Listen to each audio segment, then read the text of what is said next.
They booed him loud enough that you could hear it on the national feed. Fire Tomlin echoing through Acrisure Stadium like a reminder that in pro sports, fan patience has an expiration date. Mike Tomlin walked into the room on Tuesday and didn't try to soothe the crowd or feign surprise. He said plainly, "In general, I agree with them." And then he explained why that's not the same as handing in a resignation letter.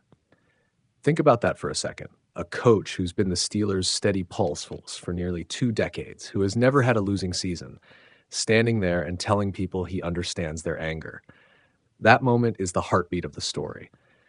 It's not just about a loss to Buffalo, it's about expectations and identity.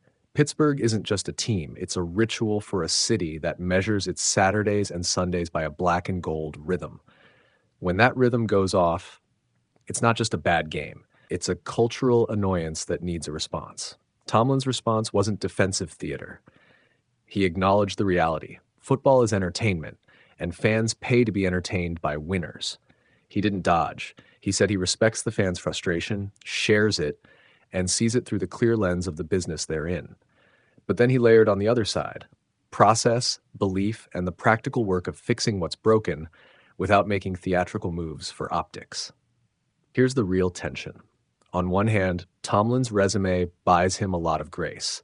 He's built a culture that's produced playoff runs and sustained toughness, and he's consistently delivered non-losing seasons in a league that chews up coaches like a Sunday meat grinder. On the other hand, the NFL is cruelly results-oriented. It doesn't care about past accomplishments when your team is sputtering and fans are paying $200 a ticket to witness unraveling football. That's the heat Tomlin felt: earned praise versus present pain.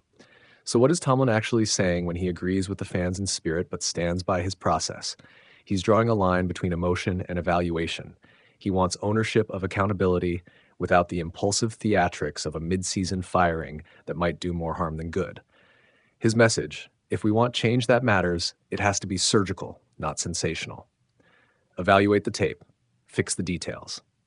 Make the right tweaks. Don't write a headline you'll regret. Let's zoom in on what's actually wrong.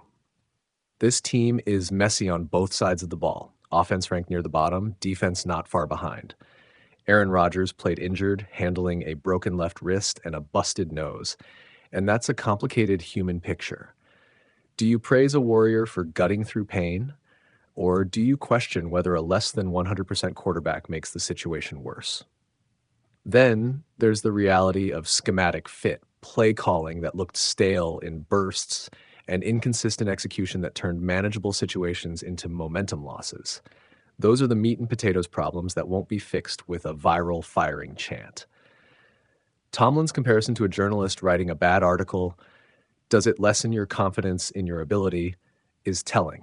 He's arguing for a mindset where competent professionals own mistakes and iterate. That's a reasonable position when you have a long track record of competence.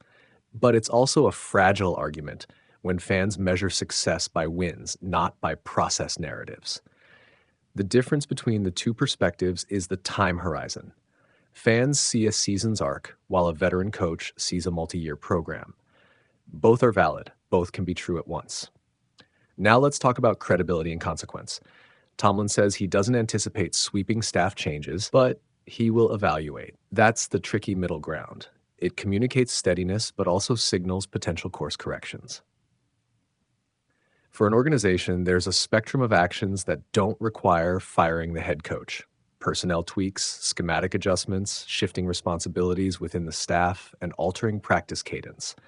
Sometimes a microchange, a different play caller approach on third downs, a roster tweak that buys the offensive line a few more clean reps can be more impactful than a headline-grabbing firing. Tomlin is essentially saying we can act surgically or we can react theatrically. He's betting on the former. There's another layer that often gets lost in the noise: trust. A coaching staff can't operate effectively if players believe anyone can be shown the door at the first sign of trouble. That's not stubbornness, it's stability. But conversely, players need to feel the urgency in the building. If the message coming from the head coach is complacent, the dressing room will mirror it. Tomlin's job then is balancing those two, transmitting urgency without generating panic.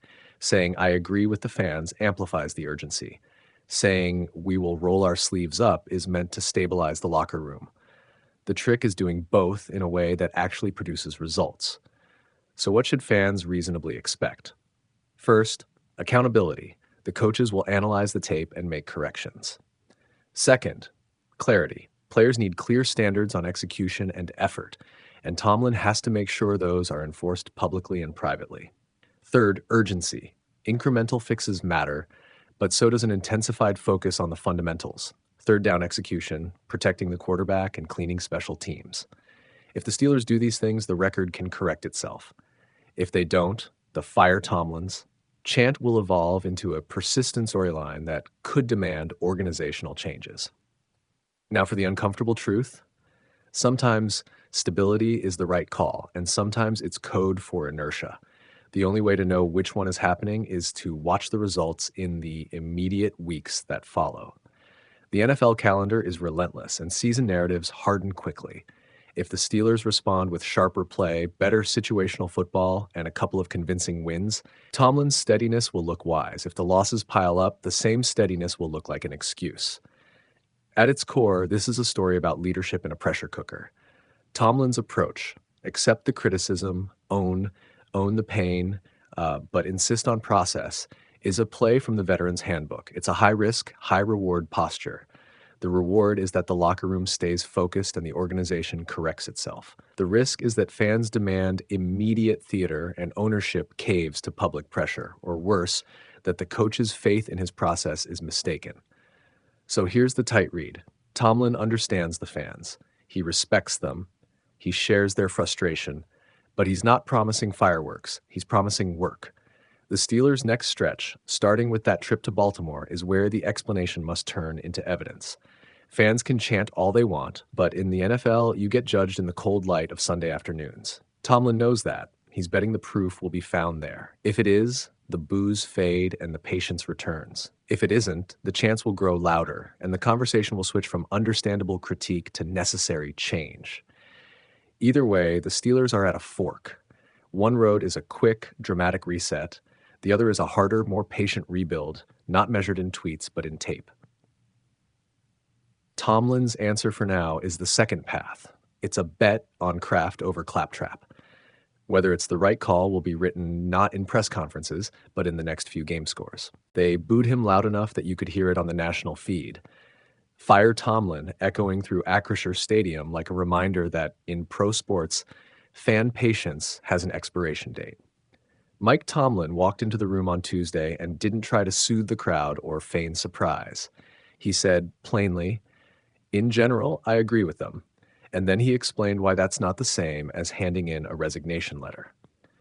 Think about that for a second. A coach who's been the Steelers' steady pulse for nearly 2 decades, who has never had a losing season, standing there and telling people he understands their anger.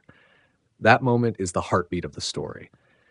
It's not just about a loss to Buffalo. It's